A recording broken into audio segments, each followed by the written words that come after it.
complex sax here to talk about the Deutsche System clarinet. What I've got in front of me now is a German system, Deutsche System clarinet, and I wanted to talk about how many parts does this darn thing have? How can you tell good instruments from bad instruments? And one tip for buying a used instrument, just something to look for.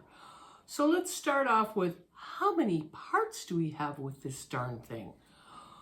Okay, well, let's start with the body. First, we've got the bell, got the bottom joint, got the upper joint, then the barrel, and then, of course, the mouthpiece that goes with that to help the instrument play. Now, on each one of these body parts, there's a spring and posts to hold the keys on. Springs, posts, tone holes, springs, posts, tone holes. Okay, that's a lot of parts. Here are the screws that it takes to put the instrument together. This side has 30 screws that it takes to put the keys on this instrument. Now, some of these screws are also adjustment screws that help us as technicians level the keys to each other. And then some of these screws attach the flat springs to the key itself. But there are 30 of them. And some of the screws are for the rollers that help the player slide their fingers back and forth across the key. 30 of these screws for this one part. This upper joint has all these screws. There's 23 of them here, and there are also a variety of this kind of screws that hold the instrument to the body, and also tiny, tiny screws. I'm not sure if you can even see this, that help adjust the keys, and also a similar size screw that holds the flat spring to the key itself. Now, this is what a flat spring. It's no big genius to figure out why we call this a flat spring. Now, the Deutsche System clarinet can have different numbers of keys. As you get a more advanced Deutsche System clarinet, you actually have more keys, more tone holes, and more adjustment screws on it. So this particular instrument is a Wurlitzer from the GDR, which is actually a really, really great instrument with really well-seasoned wood. This instrument is already 30 years old, and there's not even a hint of a crack anywhere.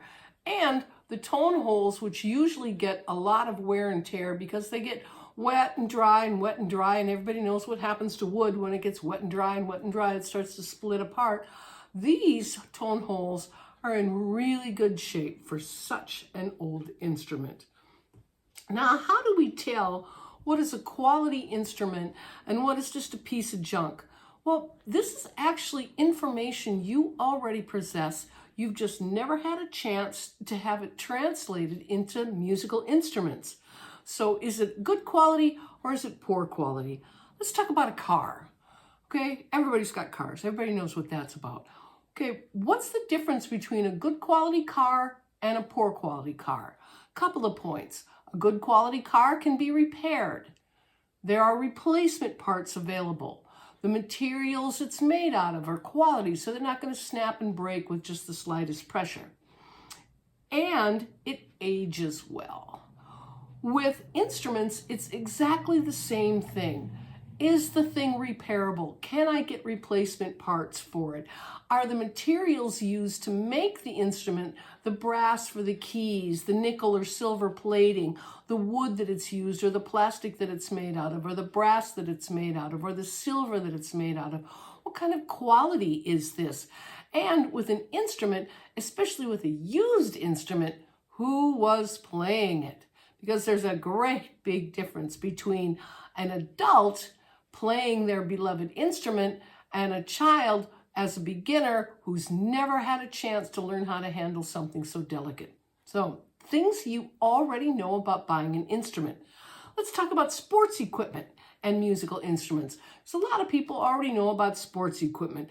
You know, sports equipment is something that you don't want it to fall apart when you use it, okay? Better quality sports equipment is made of better materials. And also, better quality sports equipment fits better. Same thing with instruments. It's not going to fall apart through normal wear and tear. It's made out of better quality materials or good quality materials.